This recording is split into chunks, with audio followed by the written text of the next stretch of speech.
Aujourd'hui, les hackers sont perçus comme des hors-la-loi de l'ère informatique. Ils traquent l'information, volent et propagent des virus. Ils véhiculent une image plus que négative. Mais leur objectif n'a pas toujours été de nuire à autrui. Ce hacker a déclenché une révolution informatique. Voici l'homme qui l'a inspiré.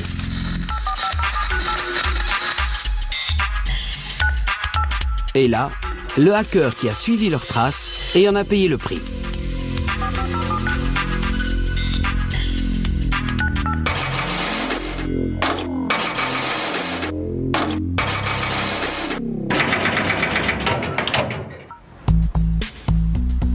Ces trois rebelles de la technologie sont les pionniers du piratage informatique, au début assimilé à du bidouillage. Pour Steve Wozniak, le bidouillage repose principalement sur l'inventivité. On a changé quelque chose pour l'humanité avec ces minuscules ordinateurs. Pour John Draper, ce bidouillage informatique est surtout une histoire d'expérimentation. Bidouiller, c'est démonter quelque chose et le refaire en mieux. Pour réaliser quelque chose de différent, de plus intéressant. Salut Steve, comment ça va? Je suis content de te voir. Pour Kevin Mitnick, le piratage, c'est avant tout de la subversion. Il s'agit de découvrir des connaissances interdites, de faire des farces, d'essayer d'être plus malin que l'autre. C'est une sorte de défi intellectuel.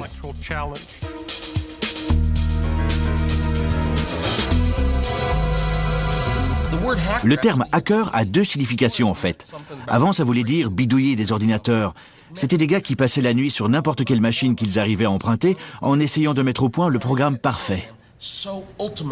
Leurs histoires révèlent comment les hackers, qui étaient d'abord les héros de la révolution informatique, sont devenus des hors-la-loi dans le monde qu'ils ont créé. Hi. Where does this wire go? Well, you see, this is telephone wire. And it's going to run from your house to the big cable on top of that pole. On s'imagine que le piratage concerne essentiellement les ordinateurs, mais ça n'aurait pas été possible sans le réseau téléphonique, et c'est là que le piratage a commencé. En 1970, John Draper vient de terminer son service militaire. Il fait des études d'électronique lorsqu'un jour il découvre un univers secret. Tout commence par un appel téléphonique d'un homme appelé Denis qui promet de lui révéler les secrets d'une nouvelle mode, le freaking. Il a commencé à me parler des freakers. Je lui ai demandé, c'est quoi un freaker? Il m'a expliqué, on joue avec des téléphones. J'ai répondu, j'avais compris, mais qu'est-ce que vous faites avec? Il a dit, on décortique le système. J'ai demandé si on pouvait passer des appels gratuits. Il m'a proposé de passer le voir, il avait 2 amis chez lui qui voulaient me parler. J'ai frappé à la porte. Son père a ouvert, j'ai dit que je venais voir Denis. Il m'a dit de le suivre. Il m'a amené à sa chambre, a ouvert la porte, il faisait tout noir là-dedans. J'ai demandé si on pouvait allumer la lumière. Denis a répondu, ils sont tous aveugles, ils n'ont pas besoin de lumière. On a commencé à discuter et j'ai dit, montre-moi comment vous faites pour passer des appels gratuits. Ça m'intéresse. On savait que c'était illégal, bien sûr. Je suppose que ça faisait partie du jeu. C'était des sensations fortes. Ce n'était pas juste pour arnaquer la compagnie téléphonique. C'était un défi technologique. À une époque où les appels longue distance sont un luxe, les freakers ont trouvé un moyen de les passer gratuitement. Les réseaux téléphoniques sont alors contrôlés par des tonalités. Les infiltrer est simple avec le bon matériel. Ils se présentent sous la forme d'un gadget gratuit contenu dans un paquet de céréales. Cet objet, c'est un sifflet Captain Crunch. Si on colmate ce trou là avec de la colle, ça correspond à 2600 Hz. Quand on siffle dedans au téléphone, ce son indique à l'autre côté que la ligne est libre et qu'on est prêt à passer un appel. Armés d'un sifflet Captain Crunch, les freakers peuvent prendre le contrôle des lignes téléphoniques n'importe où et n'importe quand. En fait, on allait par exemple à l'aéroport, on marchait en soufflant dans le sifflet à côté d'une rangée de téléphones publics. Et on déconnectait tous les appels. À l'époque où les appels passaient par des opérateurs, le freaking était impossible. Mais quand les standardistes ont été remplacés par des systèmes mécaniques, on a utilisé différents sons pour déclencher les commutateurs. Si vous pouviez reproduire la bonne tonalité, comme le freaker aveugle Joe Enegresia, vous pouviez passer des appels à travers le réseau en sifflant. Let's see if I make it this time. This is really hard to do. It sounded like all the tones were present, so the phone should be ringing about now. Il a même démontré son savoir-faire pour les médias locaux. From his one phone to a town in Illinois and back to his other phone, a 1,000-mile phone call by whistling. Joe Ingressia says he used to do these things because he is fascinated by the technology. Ce sont les précurseurs des hackers, les pères fondateurs. Pour les freakers, tels que Captain Crunch et Denis, le réseau téléphonique est un immense terrain de jeu technologique, plein de sons et de commutateurs à explorer. 30 ans plus tard, ils se sont réunis pour revivre leurs exploits. Salut Denis. Salut.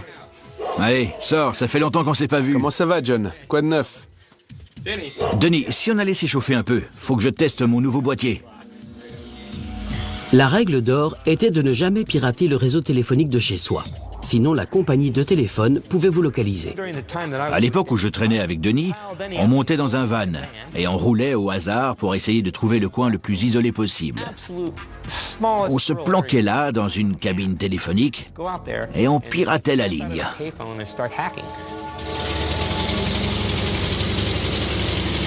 Une fois qu'ils savaient quelle tonalité contrôlait les commutateurs, les freakers pouvaient parcourir les lignes téléphoniques de centrale en centrale et de ville en ville. Mais il leur fallait des moyens plus efficaces de reproduire les tonalités. C'est là que les compétences mécaniques de John Draper entrent en jeu. Le freaking va devenir high-tech avec l'invention d'un gadget appelé Blue Box. Le premier truc que j'ai fait, c'est fabriquer la Blue Box. Le boîtier, on peut le trouver chez n'importe quel fabricant de composants électroniques. C'est un bon vieux boîtier standard. Le pavé à touche, je crois qu'on l'a déniché chez un ferrailleur. La Blue Box n'est rien d'autre qu'un appareil qui génère des tonalités. Elle génère une certaine série de tonalités et la compagnie de téléphone croit qu'elles viennent de leur propre matériel de commutation. Mais en réalité, elles viennent de vous. Ce sont les clés du royaume. Si je voulais un opérateur à New York, il me suffisait de taper étoile 1212 dièse et j'aurais été connecté à un opérateur à New York.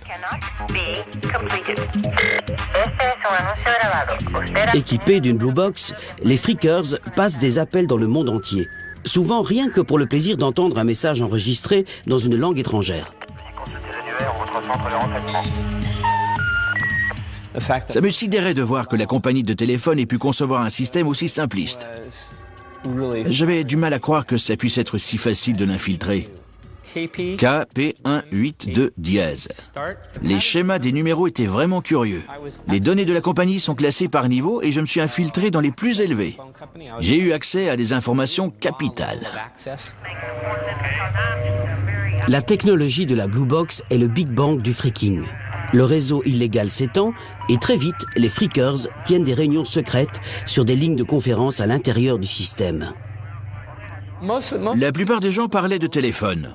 La plupart parlaient des trucs habituels dont parlent les jeunes, les petites copines, les téléphones, etc.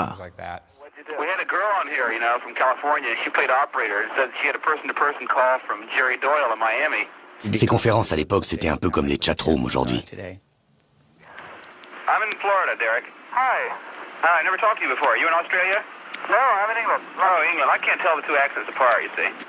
C'était un lieu social où je pouvais rencontrer des copains qui avaient les mêmes centres d'intérêt que moi.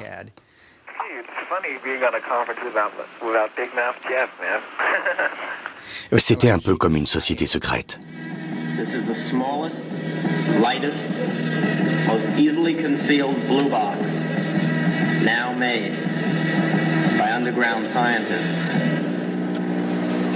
Mais la société secrète s'agrandit. When phone freaks have a convention, people don't give their right names, masks are given out at the door. Les seuls freakers qu'il y avait se livraient à leur activité avec une mentalité de vrais hackers. Et l'un des systèmes les plus complexes au monde à l'époque était le réseau téléphonique. Et pouvoir décoder tous ces secrets ouvrait les portes d'un monde de connaissances.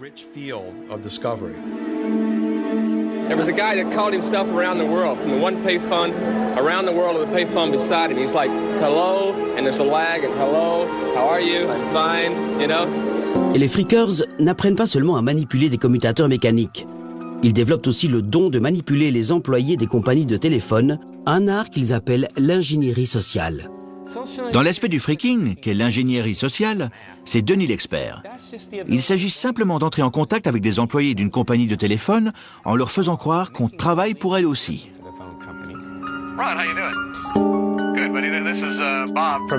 Du bureau d'Alpine à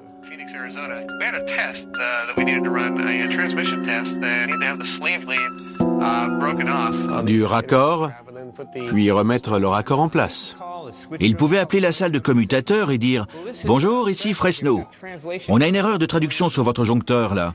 Vous pouvez arrêter le joncteur numéro tant, me donner le numéro de code de ci, de ça, et puis aussi... » Et le gars s'exécutait.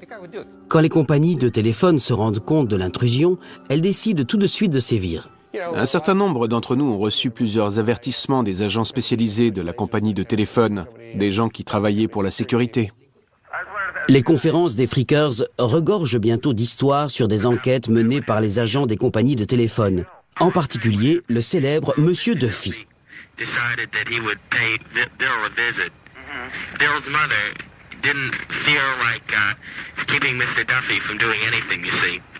Et l'un des rares agents spécialisés est venu me parler quelquefois. Il a aussi parlé à mon père, dans l'espoir que j'arrête de faire ça, bien sûr.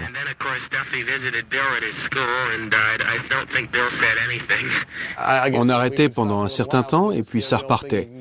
Ça nous amusait tellement, on s'y remettait.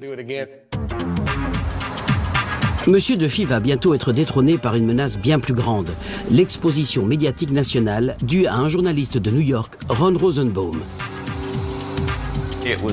C'est comme si on entrait dans ce mouvement surréaliste des hors-la-loi de l'électronique. Ils envoyaient des messages sans utiliser les voies autorisées. Mais ils inventaient aussi la sensibilité propre aux hackers. Je crois que les Freakers répondaient à une sorte de paranoïa généralisée à propos des téléphones et de la communication. Je crois qu'à cause du mouvement contre la guerre et de la réaction du FBI face à ce dernier, tout le monde croyait que son téléphone était sur écoute. Le téléphone était devenu le point central d'une sorte de paranoïa généralisée sur l'intrusion du gouvernement dans nos vies, le non-respect de la vie privée, ce genre de choses.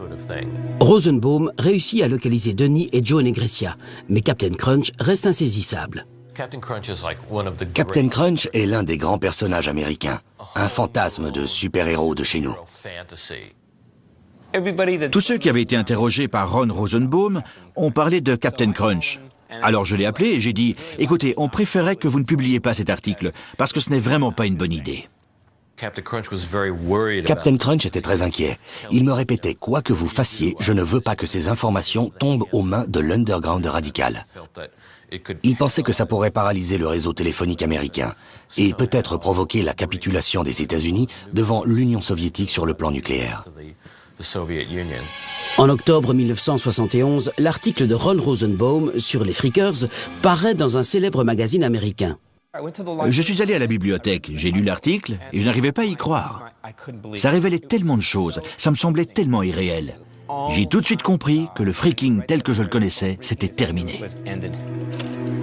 J'ai lu l'intégralité de l'article à Denis au téléphone et on a réuni tout le monde pour l'une de nos dernières conférences call.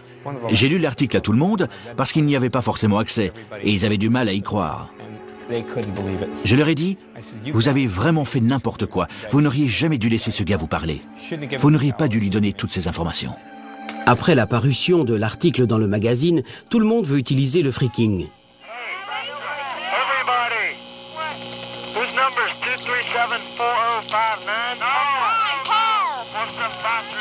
Par la suite, ces parasites se sont multipliés. C'était surtout le fait de gruger qui leur plaisait. Et dans certains cas, l'idée de vandalisme, comme pour des ados. Je fais quelque chose de mal, c'est cool, hein? Mais dans d'autres cas, c'était pour l'argent. Accelerated program to catch phone freaks, which is more successful all the time. We find that we detect people who are businessmen. We find private detectives, stockbrokers, automobile dealers. We've even found some members of organized crime. Les pionniers du freaking subissent le même violent retour de bâton que les fraudeurs. Des gens à Los Angeles se sont fait arrêter. Des gens à Seattle et à New York ont été interpellés. Des enquêtes ont été confiées aux chambres d'accusation. Ils sont venus chez moi avec un mandat de perquisition et ils ont fouillé mon appartement. Comme j'étais moins impliqué là-dedans que certains, j'ai juste été condamné à 10 jours fermes et 3 ans avec sursis. Évidemment, tous ceux qui se sont fait arrêter avaient mon numéro. À cause de cet article, on a fait de moi le pilier du système. Les autorités ne laissent rien passer. La possession d'une Blue Box peut coûter jusqu'à 2 ans de prison. Il y a eu cette fois où, manque de chance, je me baladais avec. Je descends de la voiture, 3 voitures viennent me bloquer. Une devant la mienne, une derrière et une sur le côté. Un agent du FBI sort et m'attrape direct. Captain Crunch est inculpé par les fédéraux de fraude électronique. Il passera en tout 4 mois en prison. J'étais un vrai pirate, mais pour les téléphones. C'était moi le méchant. Le freaking est mort, mais pas enterré. Une révolution technologique mondiale est sur le point d'exploser. Et Captain Crunch sera là pour inspirer toute une nouvelle génération de hackers. Le piratage a commencé par une exploration du réseau téléphonique. Mais tout va changer avec l'invention de l'ordinateur personnel, ou PC, une révolution technologique inspirée par les hackers eux-mêmes. La clé de toute cette révolution est un jeune étudiant en école d'ingénieur du nom de Steve Wozniak, dont le monde a été chamboulé par la parution de l'article sur la technologie de la Blue Box. C'était l'article le plus extraordinaire que j'avais jamais lu. Ça parlait d'ingénieurs et de gens techniques comme moi qui trompaient les compagnies de téléphone et installaient des réseaux dont l'existence était inimaginable. Wozniak est tellement emballé par l'article qu'il se met à fabriquer sa propre Blue Box. Au début, j'installais des puces de ma propre conception sur une petite carte vide et j'y reliais des câbles en les soudant. Quand la Blue Box a été terminée, certaines tonalités étaient bonnes et d'autres pas. C'est là que j'ai eu besoin d'entrer en contact avec Captain Crunch. Après avoir été démasqué suite à la parution de l'article sur la Blue Box, John Draper fait profil bas. Il a même abandonné ses passages occasionnels à la radio pirate locale. Tout le monde disait que John Draper était Captain Crunch. On a appelé la station de radio pour demander que John Draper nous contacte. Ils ont dit qu'il avait disparu de la circulation après la parution de l'article. Là, on a su que c'était bien lui. 10 minutes plus tard, le téléphone sonne. Je me suis dit, oh là là, ça ne présage rien de bon. C'était lui. Il a dit qu'il venait à Berkeley et qu'il nous retrouverait à la résidence universitaire. J'avais l'impression d'amener le président des États-Unis chez moi. Je me suis embarqué là-dedans sans vraiment savoir ce qu'il se passait. Woz voulait que je lui montre comment utiliser la Blue Box. Il venait d'en fabriquer une. Je m'étais imaginé un gars du style rusé et charmeur, et quand il a frappé à ma porte, il ne correspondait pas vraiment à l'image que je m'en étais fait. Il m'a dit, c'est moi, Captain Crunch. Je leur ai dit, écoutez les gars, je le sens pas des masses là. Woz a répondu, t'inquiète pas, t'inquiète pas. J'avais l'impression d'être un héros. Je me suis dit que ça devrait aller, parce que j'étais dans une résidence universitaire et que ce serait difficile de localiser la personne qui allait passer l'appel. Woz a demandé si on pouvait appeler le pape. J'ai répondu, je pense que oui. J'ai pris le numéro du Vatican, on a appelé avec la Blue Box et on a demandé à parler au pape. On nous a dit qu'il ne pouvait pas répondre actuellement. Il était 4 heures du matin là-bas. Ce soir-là, j'ai commencé à apprendre des codes grâce à John Draper et d'autres, et aussi des techniques à utiliser. J'ai appris à manipuler les opérateurs. Je me suis entraîné de mon côté les semaines suivantes pour voir ce que je pouvais ou ne pouvais pas faire. Je crois que j'avais un peu peur de me faire attraper. Quelques semaines plus tard, la voiture de Wozniak tombe en panne. Il est avec un ami, Steve Jobs, et heureusement, ils ont leur Blue Box avec eux. On s'est dit qu'on allait essayer d'appeler nos copains à Berkeley pour leur demander de venir nous chercher. Steve a passé l'appel avec la Blue Box, il a eu l'opératrice en ligne, il a eu peur et a raccroché. Il a rappelé, a eu l'opératrice en ligne et a raccroché de nouveau. Et là, un policier est arrivé. Il était dans la cabine téléphonique avec un boîtier à la main. La tuile. Le policier a dû nous prendre pour des toxicos parce que j'avais les cheveux longs. Steve a réussi à me passer la Blue Box que j'ai mise dans la poche de mon manteau. Le policier a demandé ce que c'était. Quand on appuyait sur les boutons, il en sortait différentes mélodies. J'ai dit que c'était un synthétiseur électronique. Le policier a dit, on dirait qu'il joue un peu faux. Il a demandé à quoi servait le bouton orange, celui qui sert à prendre le contrôle sur les lignes téléphoniques. Steve a répondu, c'est pour le calibrage. Le policier a dit, qu'est-ce qui a besoin d'être calibré? Il y avait de quoi avoir peur. On savait qu'on s'était fait attraper. Ils nous ont fait monter dans la voiture, les 2 policiers étaient à l'avant, Steve et moi à l'arrière, et celui sur le siège passager s'est retourné. Le policier a rendu la Blue Box à Woz en lui disant, un gars du nom de Moog l'a fait avant vous. Le synthétiseur Moog.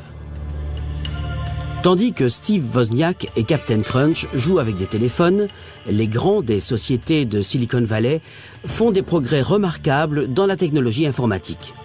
Mais au début des années 70, les ordinateurs ne sont encore que d'énormes machines impersonnelles au service d'énormes sociétés impersonnelles. Au début, les ordinateurs étaient utilisés pour déchiffrer des codes, suivre des missiles, des applications utilisées par l'armée.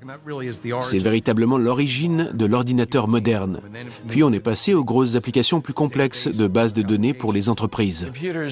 Les ordinateurs étaient considérés comme des objets qu'il ne fallait jamais toucher. Il ne fallait même pas être dans la même pièce qu'un ordinateur.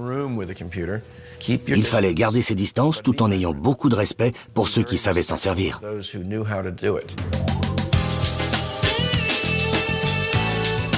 Mais le respect n'est pas toujours de mise. À la fin des années 60, même les ingénieurs en informatique ont une contre-culture. Ils appellent ça le bidouillage. C'est une approche radicale de l'informatique. Les objectifs pratiques passent après ce que les hackers appellent le plaisir fou de l'exploration, un sentiment familier pour les freakers. Le freaking, ça consistait à apprendre à utiliser une technologie, à la cerner, l'utiliser et la développer d'une certaine manière qui, en général, n'était pas accessible au grand public. De la même façon, le piratage informatique consiste à repousser les limites, apprendre à utiliser les ordinateurs et leur faire des choses que les gens considéraient comme infaisables.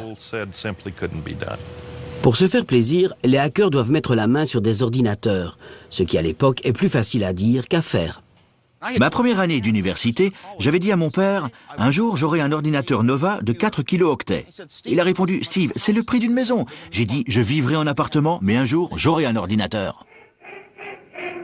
À l'époque où les ordinateurs étaient d'énormes calculatrices dont le développement coûtait 4 milliards d'euros, l'idée d'avoir son propre ordinateur, un PC, était inconcevable. Pourquoi est-ce qu'on voudrait avoir son propre ordinateur? C'est ridicule. C'est comme posséder sa propre bombe atomique ou quelque chose comme ça.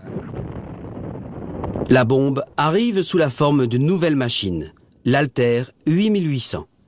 Un article est paru dans une revue technique pour présenter l'Altair, un ordinateur en kit qu'on pouvait construire soi-même. Dans la région de la baie de San Francisco, certains étaient tellement emballés qu'ils ont décidé de former un club avant même que les pièces soient expédiées, juste pour en parler et partager les informations. Ils l'ont appelé le Homebrew Computer Club. Finalement, 30 personnes se sont retrouvées dans un garage un soir de mars 1975 pour jeter un coup d'œil à cette machine. Parmi ces personnes, Steve Wozniak. Cette grosse machine contenait un réseau qui allait finir par le fasciner encore davantage que le réseau téléphonique. On était assis dans ce garage avec la porte ouverte. Dehors, il faisait nuit et il pleuvait. Et on s'est tous mis à parler de ces ordinateurs qui arrivaient dans le monde entier. L'Altair en tant que machine était un mystère. Une fois monté, quand on appuyait sur les boutons pour le démarrer, on se disait « C'est bien joli, mais qu'est-ce qu'on peut faire avec ?» Pour commencer, on a écrit un programme pour lui faire jouer la chanson Décibel. 15 ans auparavant, des ingénieurs en informatique avaient réussi la même chose avec une machine de la taille d'une maison. Là, les hackers le font pour eux sur un ordinateur en kit fait maison. Dès cette première réunion, j'ai tellement accroché que tous les 15 jours, c'était le truc qui comptait le plus dans ma vie. Le garage devient rapidement trop petit pour le Homebrew Club. Le bidouillage informatique devient populaire. Quelqu'un se levait pour dire « J'ai ce problème-là. Quelqu'un sait comment le résoudre ?» Ou bien « Vous savez, ce problème dont on a parlé dans le club il y a 15 jours, j'ai trouvé une solution !» L'échange d'informations était absolument phénoménal. Je passais des séries de schémas à tous ceux du club qui en voulaient. J'ai fait des tonnes de photocopies parce que j'étais plutôt fier qu'ils puissent voir mon travail. Lee Felsenstein, qui est devenu le président du club, l'a consciemment défini comme un repère de hackers avec un partage total d'informations. Ça n'attirait pas les gens des classes sociales supérieures qui avaient réussi professionnellement, les hommes d'affaires ou les véritables ingénieurs. Le véritable ingénieur se serait heurté au sentiment de devoir décrocher la permission de faire ce que personne n'avait encore jamais fait. Nous, on était là parce qu'on savait qu'on n'avait pas besoin d'autorisation. Les hackers se préparent à accomplir l'impossible, construire leurs propres ordinateurs. On était attirés par le fait qu'on pouvait enfin disposer d'une technologie informatique qu'on pouvait maîtriser.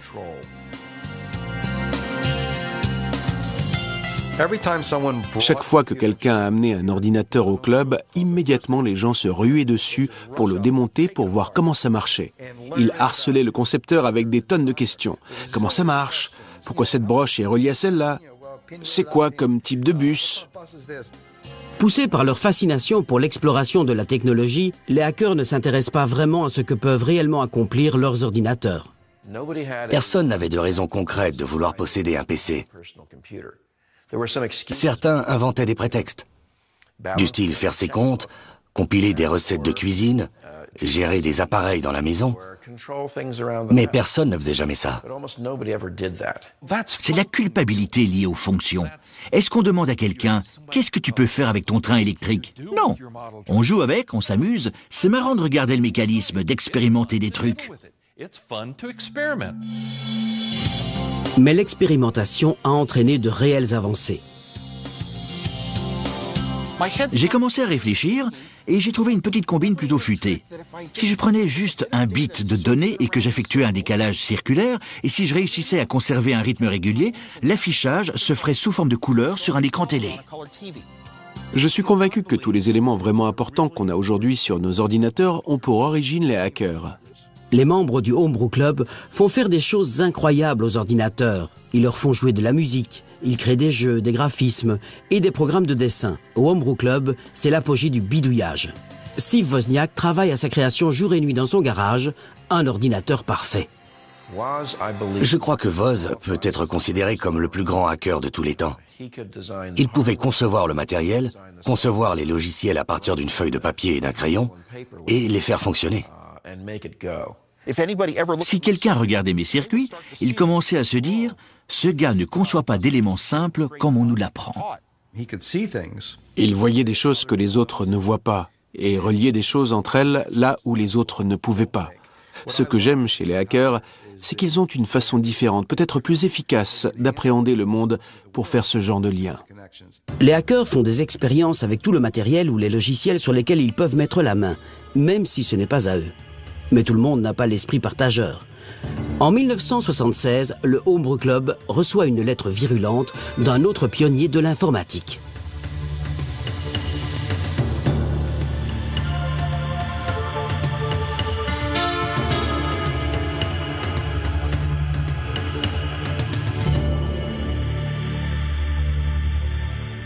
Dans ce qui est devenu un moment clé de l'histoire de l'industrie informatique, Bill Gates a écrit une lettre exprimant sa colère aux membres du club. Ça voulait dire « J'ai travaillé là-dessus, vous ne pouvez pas le distribuer, ce n'est pas gratuit, ça représente du travail. » La lettre de Bill Gates présage des temps à venir. Les PC vont devenir une affaire florissante, comme le découvre Steve Wozniak. Ce qu'il a inventé dans son garage devient le premier ordinateur Apple. Quand il a inventé l'Apple I, il se fichait totalement d'inventer un produit. Il voulait juste un ordinateur qui fonctionnerait comme il le souhaitait, qui disposerait de toutes les particularités et toutes les caractéristiques conceptuelles qu'un amateur d'informatique aimerait avoir. Steve Jobs, son ami de fac, qui ne concevait ni matériel ni logiciel, lui a dit « Tu sais quoi ? On pourrait essayer de les vendre. » Et Woz a dit « Ouais, cool !» La nouvelle société de Wozniak et Jobs donne rapidement suite à l'Apple I, avec l'Apple II. L'ordinateur pour s'amuser de Woz devient le produit commercial le plus en vogue du moment. L'Apple II présente pour la première fois un ordinateur contenu dans un boîtier en plastique, comme une chaîne hi-fi ou un poste radio. On le ramène chez soi, on l'allume et ça marche. En assemblant les premiers Apple à la main dans la chambre de Woz, l'entreprise était risquée. Mais chez Apple, le bilan dit rapidement tout autre chose. Steve m'a appelé et m'a dit « Tu sais quoi ? J'ai une commande d'un montant de 30 000 €. On avait mis chacun quelques centaines d'euros en se demandant si on allait récupérer notre argent. Et il me dit qu'il a une commande à 30 000 €. Ça a tout chamboulé. 1982. Les ventes d'Apple rapportent déjà plus de 350 millions d'euros annuels. Mais le piratage et les affaires ne sont pas compatibles. Les jours du Homebrew Computer Club sont comptés. J'ai encore dû aller à quelques réunions du club, mais c'est devenu de moins en moins important dans ma vie. Le plus important, ça devenait Apple Computer, la société. Je devais consacrer mon énergie à plein temps à des choses qui allaient dans les produits vendus. Avec des sociétés comme Apple en train de se former et de devenir des affaires sérieuses, on a commencé à garder certaines choses secrètes. On ne pouvait pas divulguer à des membres du Homebrew Computer Club ses plans de production ou le projet sur lequel on travaillait. Il pouvait y avoir des concurrents qui auraient dit « Apple est en train de faire ça, montons un projet similaire ». Je crois que ça a mené à la fin du Homebrew Computer Club.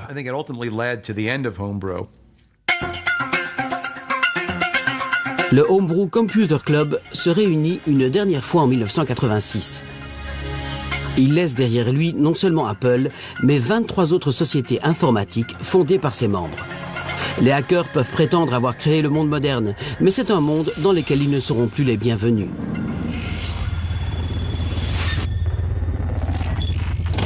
Le 15 février 1995, une chasse à l'homme ayant duré 2 ans prend fin quand des agents armés du FBI localisent un criminel recherché dans un immeuble en Caroline du Nord. Le piratage informatique est sur le point de devenir un métier hors la loi. FBI, ouvrez la porte. J'ai un mandat d'arrestation. Vers 1h30 du matin, on a frappé à ma porte. Je n'ai même pas regardé l'heure à ce moment-là. Si j'avais su quelle heure il était, je n'aurais même pas répondu. J'ai demandé qui c'était et ils m'ont dit FBI. Le FBI vient arrêter Kevin Mitnick, un hacker de 32 ans, devenu l'ennemi public numéro 1, suite à ses intrusions dans les ordinateurs des autres. Kevin était pour ainsi dire au mauvais endroit au mauvais moment, pour de nombreuses raisons. Internet était en train de décoller. Les enjeux étaient plus importants à l'époque. Et je crois que pour les médias et une partie du gouvernement, Mitnick faisait un excellent bouc émissaire. C'était l'homme à abattre.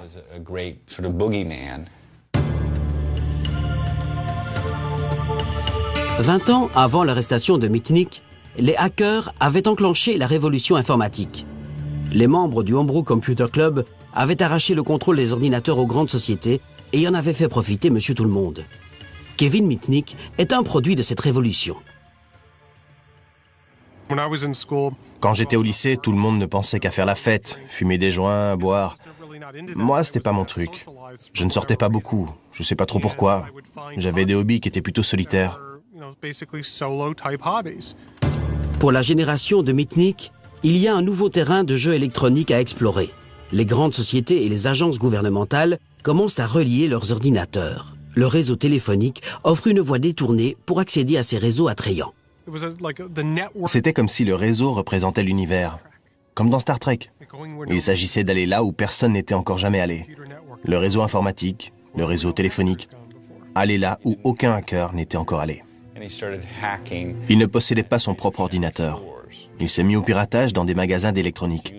Il se servait des modems dans leurs ordinateurs pour pénétrer dans des ordinateurs situés ailleurs. La nouvelle génération de hackers tire son inspiration des hors-la-loi de l'électronique d'une ère passée, comme le phreaker Captain Crunch. C'était quelqu'un que j'admirais pour son intelligence, pour ses capacités et ses connaissances du réseau téléphonique.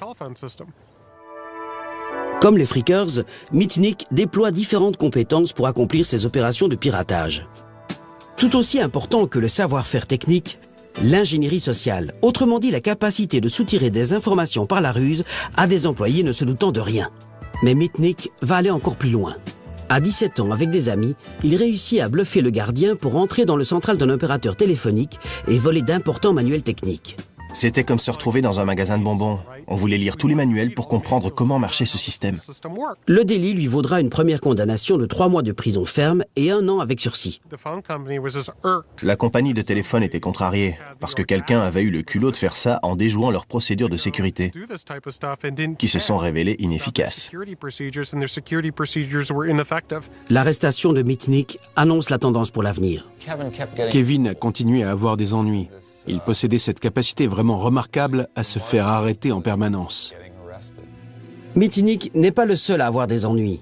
NASA officials in Huntsville realized in late June unauthorized people had recently and repeatedly penetrated a computer at Marshall Space Flight Center. They were smart enough to, in effect, erase the log-in, log-out file. The hackers, as they call themselves, were not only smart, they were arrogant. They left messages on the computer, such as "You can't catch me." C'est pratiquement quelque chose d'inné. Je crois que certaines personnes sont programmées pour être des hackers et d'autres pas. On peut le voir chez les enfants. Certains s'intéressent aux ordinateurs et disent qu'ils ont enfin trouvé un moyen d'exprimer une certaine partie d'eux-mêmes. The phone taps led the FBI to the homes of 4 teenagers, all of whom attend an exclusive high school. That's where Michael Strickland says he got the NASA computer number. And it was listed on the list as a regular Huntsville modem number, which was obviously a mistake, but I just decided to give it a call. The term hacking.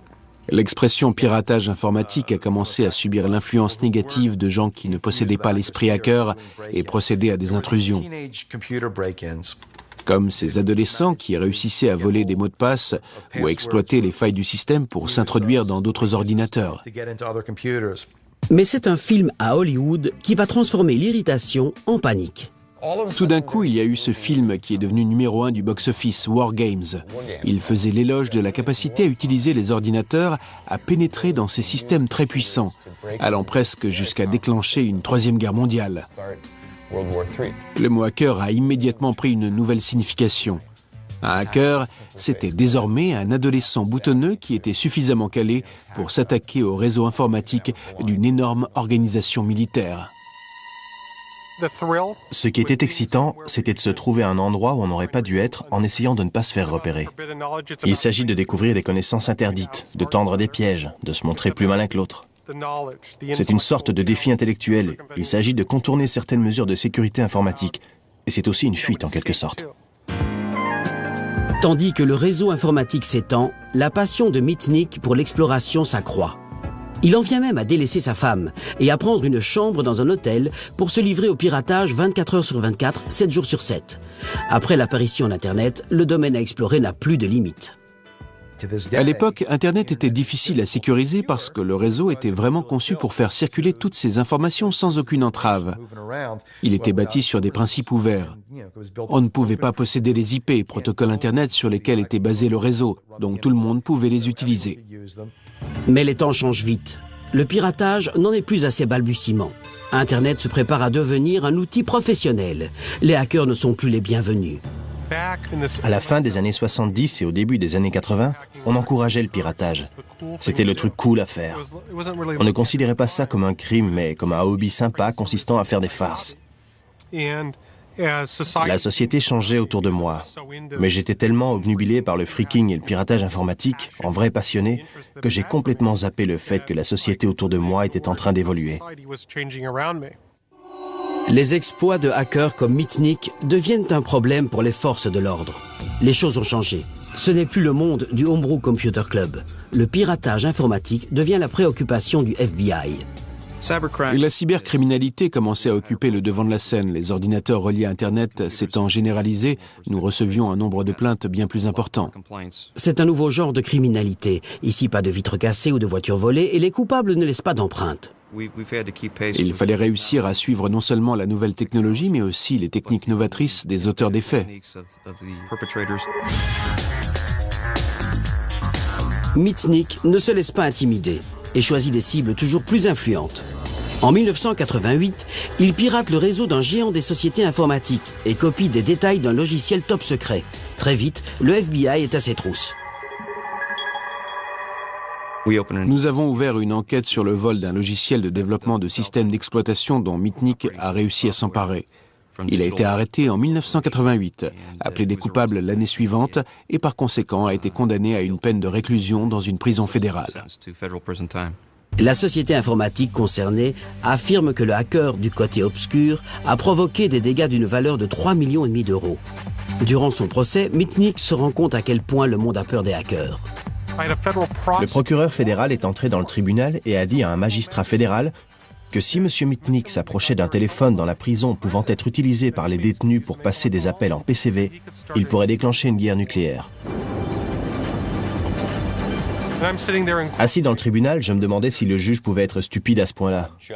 Le juge a cru en grande partie aux nombreuses exagérations dans le dossier et l'a placé en isolement. Ils m'ont mis en isolement pendant 8 mois parce qu'ils avaient peur que je déclenche une guerre nucléaire à partir d'un téléphone public. Je crois qu'il avait le droit de passer seulement 1 heure par jour maximum hors de sa cellule, et enchaîné en plus. Mitnick a très mal vécu tout ça. En 1989, après 1 an de prison, Mitnick est placé en liberté surveillée. Il a l'ordre d'effectuer une cure de désintoxication pour ce que le juge a appelé sa dépendance à l'informatique. Finalement, il est autorisé à rentrer chez son père, mais il fait l'objet d'une surveillance. L'opérateur téléphonique avait mis sur écoute les 3 lignes téléphoniques dans l'appartement de mon père. J'ai voulu découvrir qui était derrière tout ça et pourquoi. J'ai trouvé qui étaient les enquêteurs de la compagnie de téléphone qui avait installé ce matériel. J'ai moi aussi commencé à recueillir des renseignements. Et comment on recueille des renseignements? En interceptant les communications. J'ai réussi à récupérer les mots de passe de leur système de messagerie vocale, comme le répondeur que les gens ont chez eux. J'écoutais les messages en essayant de récupérer toute information me concernant s'ils parlaient de moi. Le gouvernement a considéré qu'il s'agissait d'une intrusion dans un système informatique. Ils ont établi un mandat parce que j'avais enfreint les règles de ma liberté conditionnelle. Ça m'a tellement énervé que je leur ai dit « Attrapez-moi si vous pouvez ». Quand le FBI vient arrêter Mitnick en 1992, il a disparu. Il a pris la fuite parce qu'il ne faisait confiance ni au gouvernement ni au FBI. Il pensait que s'il leur parlait, il le remettrait en prison et il se retrouverait directement en isolement. Il était prêt à tout pour ne pas retourner dans cette cellule.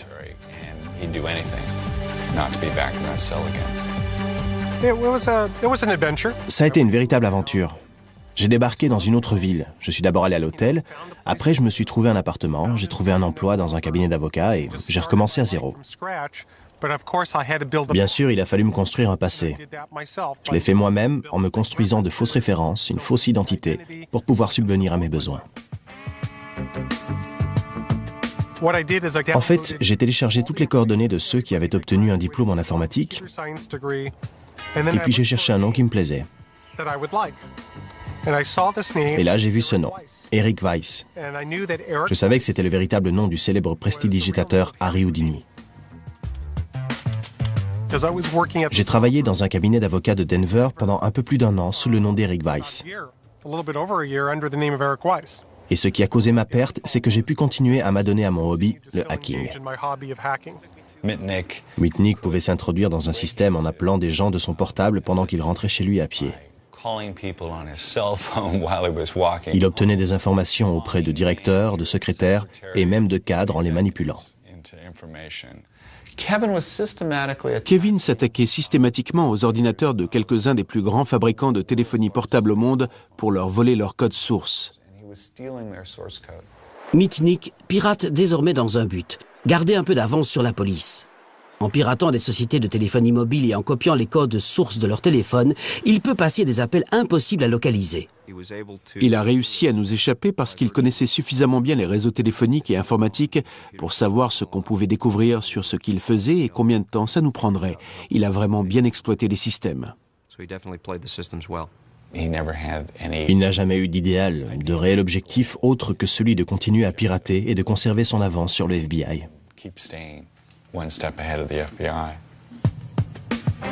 La réputation de Mitnick grandit rapidement. Durant l'été 1994, l'incapacité du FBI à attraper le pirate d'Internet fait la une, grâce au journaliste John Markoff. C'était simplement une bonne histoire, celle d'un homme qui a déjà été arrêté et qui a réussi à utiliser ses compétences pour esquiver les forces de l'ordre.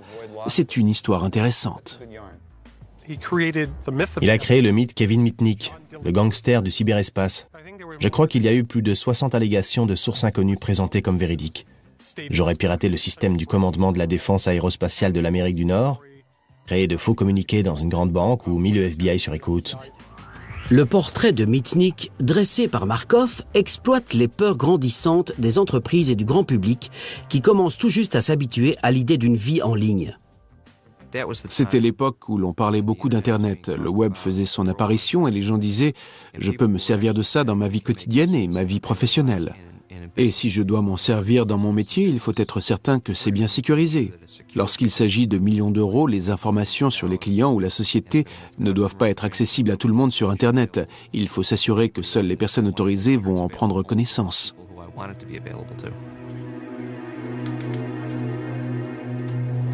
Chacun d'entre nous compte sur l'informatique au quotidien. Les transports, les banques, Wall Street. On est en contact avec un ordinateur dans tout ce qu'on fait. Quand on décroche le téléphone, derrière, c'est un système informatique. Et les gens qui ne connaissent pas bien cette technologie prennent ça pour une chose mystique, magique, que cet homme, l'ennemi public numéro 1, peut manipuler pour finalement planter tout le système. Quand le FBI rattrape enfin l'ennemi public numéro 1, il vit en Caroline du Nord sous le pseudonyme de Tom Case. FBI, ouvrez la porte. J'ai un mandat d'arrestation. Vous vous trompez de personne. Vérifiez la boîte aux lettres en bas. Je me suis rué sur le téléphone pour dire à ma famille où j'étais, parce qu'ils ignoraient que j'étais en Californie du Nord. J'ai contacté mon avocat et je lui ai dit que le FBI était à ma porte. J'ai fini par entrouvrir la porte pour demander « Qui êtes-vous » Et là, ils ont poussé la porte pour entrer et ils m'ont demandé « Vous êtes Kevin Mitnick ?» J'ai répondu non. J'ai dit « Je m'appelle Tom Case. Qu'est-ce que vous faites chez moi? Vous ne vérifiez pas les boîtes aux lettres avant de faire irruption chez les gens ?» J'ai joué le type innocent en colère. Je leur ai demandé s'ils avaient un mandat de perquisition. Ils ont dit « Oui, si vous êtes Kevin Mitnick. » J'ai dit « Non, ce n'est pas moi. Où est votre mandat de perquisition ?» Et finalement, ils ont dit « On voudrait vous emmener au poste pour relever vos empreintes et voir si vous êtes bien Kevin Mitnick. » J'ai répondu « Oui, d'accord, bien sûr. Donnez-moi votre carte et dites-moi à quelle heure vous voulez que je vienne demain matin, j'y serai. » Ils ont dit « Non, on va vous y emmener maintenant, pas plus tard. Allez, arrêtez-le, passez-lui les menottes. » Et ils m'ont arrêté. Mitnick retourne derrière les barreaux. Cette fois, il fait face à 25 poursuites pour piratage téléphonique et informatique. Le dossier est tellement complexe que Mitnick va passer 4 ans et demi en prison avant d'être jugé. Il a été jeté dans une prison du comté et passé à tabac. Beaucoup de choses ont été faites pour montrer à Kevin que le gouvernement ne reculerait devant rien. Les autorités lui ont fait comprendre qu'il pourrait être inculpé dans différentes juridictions et qu'il pourrait bien faire face à plusieurs procès.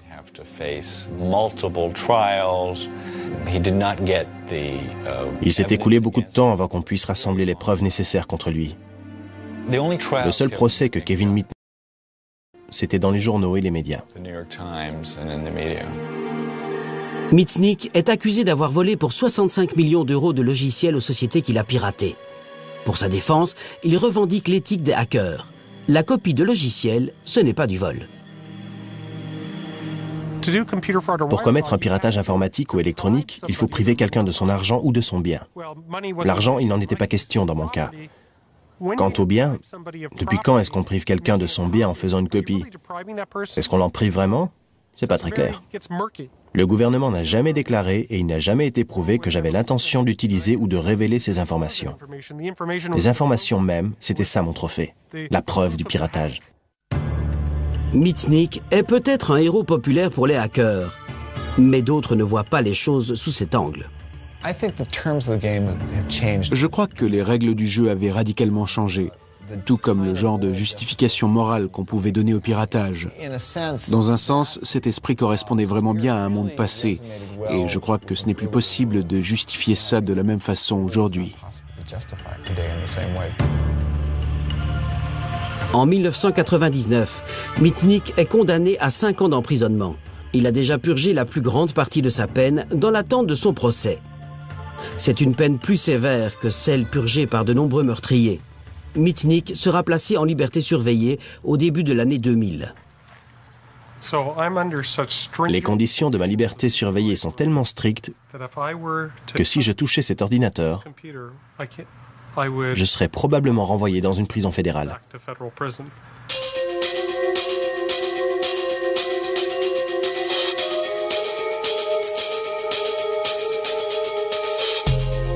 Si Kevin Mitnick n'a plus le droit de toucher à un ordinateur, il peut encore retrouver ses héros, Captain Crunch et Steve Wozniak. Prétendre que les hackers sont une menace pour notre vie, notre sécurité, notre argent et tout le reste, c'est dramatisé. En fait, les gens ne comprennent pas les esprits curieux. Il y aura toujours une bande de petits malins, et plutôt calés en technologie, qui voudront aller au-delà du système visible pour savoir ce qu'on pourrait faire. Ces pionniers ont du mal à accepter le statut de hors-la-loi des hackers. Mais le monde a changé. Il ne reste plus que les bons souvenirs et les reliques de la bonne vieille époque. C'était il y a 30 ans, 40 ans, quelque chose comme ça. Ça te rappelle de vieux souvenirs? Oh oui, je n'échangerai pas la réussite d'Apple contre tout l'or du monde, mais cette année à Berkeley restera inoubliable. Et avant ça, il y a eu le sifflet de Captain Crunch.